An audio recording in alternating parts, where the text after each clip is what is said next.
প্রিয় দর্শক আসসালামু আলাইকুম, সবাইকে স্বাগতম ইফা রেসিপি রুমের পক্ষ থেকে।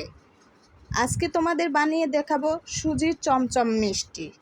এটা দেখতে যত সুন্দর দেখছো, খেতেও কিন্তু দুর্দান্ত মজার, বানানো খুবই সহজ।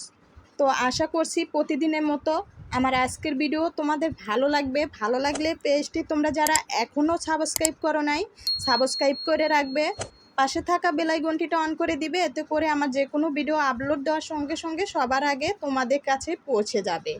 ভিডিওটি না টেনে পুরো ভিডিও দেখার অনুরোধ রইল। সুজির চমচম মিষ্টি বানানোর জন্য চুলাতে একটা কড়াইয়ে আমি 1 চামচ ঘি দিলাম। ঘিটা মিশে যাওয়াতেই দিয়ে দিচ্ছি আধা কাপ সুজি। এখন আমি দিয়ে দিচ্ছি সামান্য একটু এলাচ গুঁড়া। এলাচ গুঁড়াটা দিলে সুজির চমচম মিষ্টিটা খেতে টেস্টি লাগবে। দিয়ে দিলাম 1 চিমটি লবণ বা স্বাদ অনুযায়ী।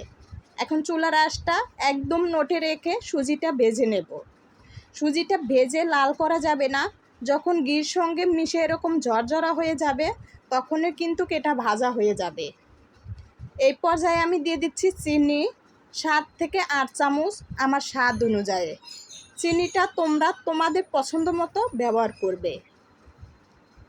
দিয়ে দিচ্ছি 1 কাপ দুধ। সুজিটা ভালোভাবে জাল করে সেদ্ধ করে একটা ডোল তৈরি করে নেব। তো বন্ধুরা, আশা করছি ভিডিওটি ভালো লাগবে। ভালো লাগলে একটি লাইক দিবে আর অনুরোধ করব ভিডিওটি শেয়ার করার জন্য। ডোলটা কিন্তু শক্ত করা যাবে না, এরকম নরম থাকা অবস্থাতেই আমি ডোলটা নামিয়ে নেব।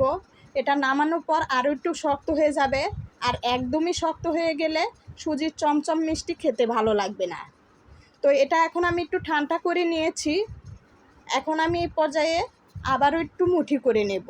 তবে এর আগে দিয়ে দিচ্ছি 3 চামচ গুঁড়ো দুধ।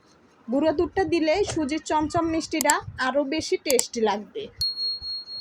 আবার একটু সময় নিয়ে আমি এই ডোলটা মুঠি করে নেব। ডোলটা যত বেশি ভালো করে মুঠি করে নিতে পারবে তত বেশি কিন্তু সুজির চমচম মিষ্টিটা নরম তুলতুলে হবে, খেতেও ভালো লাগবে। হাতে সামান্য একটু তেল লাগিয়ে দিচ্ছি, এতে করে মিষ্টি বানাতে গেলে হাতে লেগে যাবে না। সুজির এই চমচম মিষ্টিগুলো সাধারণত একটু লম্বা করে বানালে কিন্তু দেখতে সুন্দর দেখা যায়। তো আমি একটু লম্বালম্বি করে বানিয়ে নিচ্ছি। তবে তোমরা তোমাদের পছন্দ মতো করে ছোট বড় যে কোনো সাইজ করে বানিয়ে নিতে পারবে। একইভাবে সবগুলো চমচম মিষ্টি আমি বানিয়ে নিয়েছি। এখন এগুলো আমি পানির ভাপে সেদ্ধ করে নেব।